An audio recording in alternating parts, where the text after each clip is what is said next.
June 15 ಇಂದ E-way bill ಅಲ್ಲಿ major change ಬರಬೇಕಾಗಿತ್ತು. ಆದ್ರೆ GSTN ಸಡನ್ ಆಗಿ ಅದನ್ನ ಪೋಸ್ಟ್ಪೋನ್ ಮಾಡಿದೆ.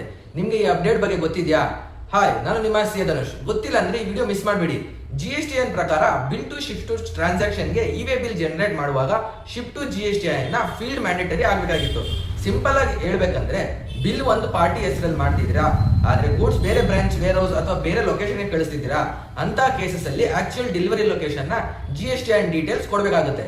Delivery location registered GST holder ಆಗಿದ್ರೆ ಅವರ GSTN ಮೆನ್ಷನ್ ಮಾಡಬೇಕು. ಡೆಲಿವರಿ ಲೊಕೇಶನ್ ಅನ್ರಿಜಿಸ್ಟರ್ಡ್ ಆಗಿದ್ರೆ URP ಅಂದ್ರೆ ಅನ್ರಿಜಿಸ್ಟರ್ಡ್ ಪರ್ಸನ್ ಅಂತ ಮೆನ್ಷನ್ ಮಾಡಬೇಕು. ಈ ರಿಕ್ವೈರ್ಮೆಂಟ್ ಜೂನ್ 15, 2026 ಇಂದ ಸ್ಟಾರ್ಟ್ ಆಗಬೇಕಾಗಿತ್ತು. ಆದ್ರೆ businesses, software providers, ERP vendors ಇಂದ ಬಂದ ರಿಕ್ವೆಸ್ಟ್ ನ ಕನ್ಸಿಡರ್ ಮಾಡಿ GSTN ಈ ಇಂಪ್ಲಿಮೆಂಟೇಷನ್ ನ ಪೋಸ್ಟ್ಪೋನ್ ಮಾಡಿದೆ. ಈಗ ಹೊಸ ಎಫೆಕ್ಟಿವ್ ಡೇಟ್ August 1, 2026 ಇಂದ ಸ್ಟಾರ್ಟ್ ಆಗಿದೆ. ಅಂದ್ರೆ ಬಿಸ್ನೆಸಸ್ಗೆ ಪ್ರಿಪರೇಷನ್ಗೆ ಸ್ವಲ್ಪ ಎಕ್ಸ್ಟ್ರಾ ಟೈಮ್ ಸಿಕ್ಕಿದೆ.